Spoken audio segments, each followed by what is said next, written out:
Եվրախորհրդարանը Ադրբեջանից պահանջեց անհապաղ ազատ արձակել Բաքվում պահվող մեր հայրենակիցներին։ Քվեարկությունից առաջ եվրոպացի падգամավորներն ահազանգել են։ Ալիևը հատում է բոլոր կարմիր գծերը։ Հայերի արդար դատաքննության իրավունքը պետք է ապահովվի եւ հարգվի, սա ասում է խորհրդարանի էներգետիկայի հարցերով հանձնակատարը։ Մենք կօգտագործենք բոլոր հնարավորությունները Ադրբեջանին կոչ անելու կալանավորների համար ապահովել արժանապատիվ եւ անվտանգ պայմաններ։ Խոշտանգումների եւ դաժան վերաբերմունքի մասին հաղորդումները պետք է անհապաղ եւ անաչառ հետաքննվեն։ Կոչերը բավարար չեն, դրանք Բաքու չեն հասնում։ Ֆրանսիացի եվրապադգամավորը ավելի կտրուկ էր, դժգոհել է Եվրամիության անգործությունից ու ներկայացրել Բաքվի պատերազմական հանցագործությունները, որոնց աշխարհը միայն լուր հետևում է։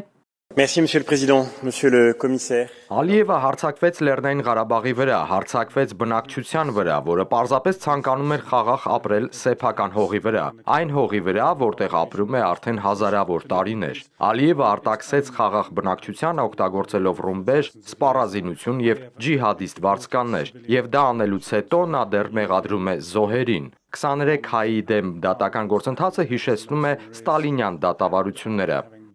Բաքվում տեղի ունեցող կեղծ դատավարություններն ու գերիների անմարդկային պայմանները ցույց են տալիս Ալիևի իրական դեմքը։ Սա արձանագրել է Հայաստանի հարցերով մշտական զեկուցող եւ Բանաձևի համահեղինակներից Միրիամ Լեքսմանը։ Հիշեցրել է Ալիևի ռեժիմը անտեսում ու շրջանցում է միջազգային պարտավորությունները։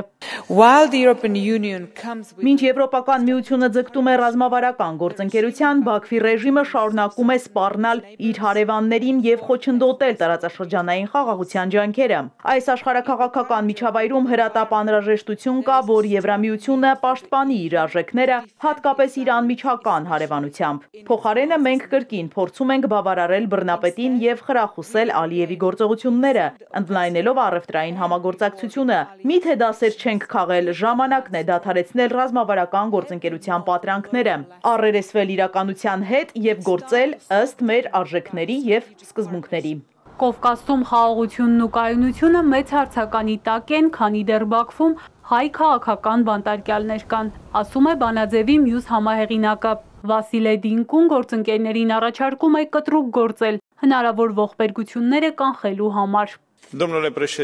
Մենք պետք է աջակցենք հնարավոր բոլոր պատժամիջոցներին, որոնք կուղղվեն ադրբեջանական պաշտոնյաների դեմ, որոնք կատարում են բռնություններ։ Մենք պետք է խիստ պատժամիջոցներ կիրառենք այս պաշտոնյաների նկատմամբ եւ խրախուսենք ապագայում նման բռնությունների կանխարգելումը։ Մեկ այլ եվրախորհրդարանական Նատալի Լուազոն դիմում է Եվրոպական միության բարձր ներկայացուցիչ Կայա Կալասին, հորդորելով հետևել իր օրինակին ու այցելել Երևան, տեղում արձանագրել Հայաստանի խաղաղությանն ուղղված ջանքերը։ Իսկ Բաքվում դատվող գերիների միակ մեղքը հայ լինելն է, արձանագրում է падգամավորը։ Այսօր այստեղ ենք պահանջելու ազատ արձակել Բաքվում պահվող 23 հայ պատանդներին, որոնց նկատմամբ անարդար դատավարություն է իրականացվում։ Ընթացող այս դատավարությունը կարելի է համեմատել ստալինյան դատավարությունների հետ։ Եվրախորհրդարանի քաղաքական բոլոր խմբակցություններից սուր ելույթները Ադրբեջանին պատասխանատվության ենթարկելու մասին էին։ Падգամավորները հիշեցրին աշխարհին, Բաքվից գնաց գազը չի կարող առավել կարևոր լինել մարդու իրավունքներից եւ եվրոպական արժեքներից։